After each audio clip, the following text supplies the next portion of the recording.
PayPal, the e-payments division of eBay Inc., might be the most disruptive company in payments today.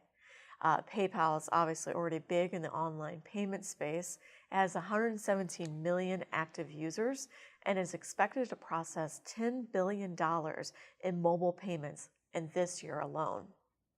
Of late, PayPal has relied on acquisitions and its own innovations as it tries to move from online payments into offline payment scenarios. Together, these developments enable PayPal to compete in almost every corner of the space, from plug-in devices like its PayPal Here, which turns a smartphone into a mobile card-accepting device, to a number of initiatives and partnerships entered into to take PayPal into stores.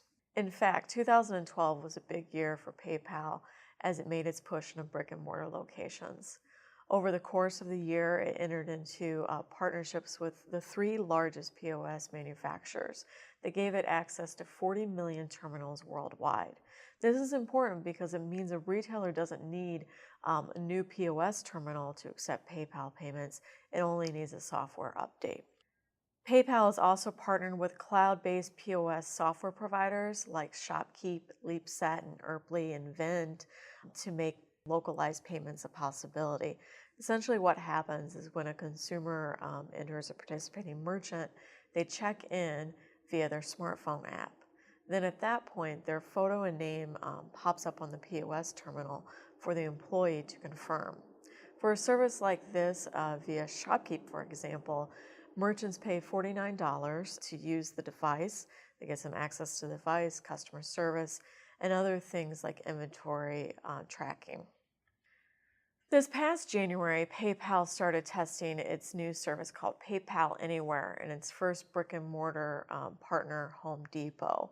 How this works is a consumer just has to type in their phone number and PIN into the POS terminal, meaning it doesn't require any new equipment, it's just a software update. PayPal has expanded to more than 15 retailers since this trial began at the Home Depot.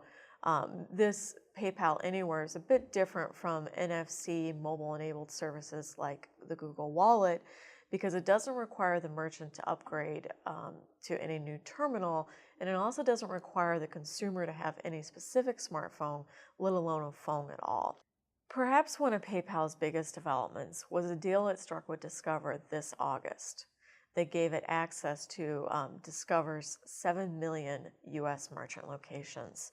Starting in 2013, merchants on the Discover network will be able to opt in and accept PayPal payments. PayPal will charge retailers a fee to accept the payments and then in turn pay Discover on a per transaction basis. For PayPal, this obviously means much wider acceptance. For Discover, it means even more payment volume on its already expanding network. What is interesting about many of these PayPal products is that it skips over the mobile proposition altogether. For PayPal, it's not just about moving from the leather wallet to the mobile wallet. In fact, many times it's about no wallet at all.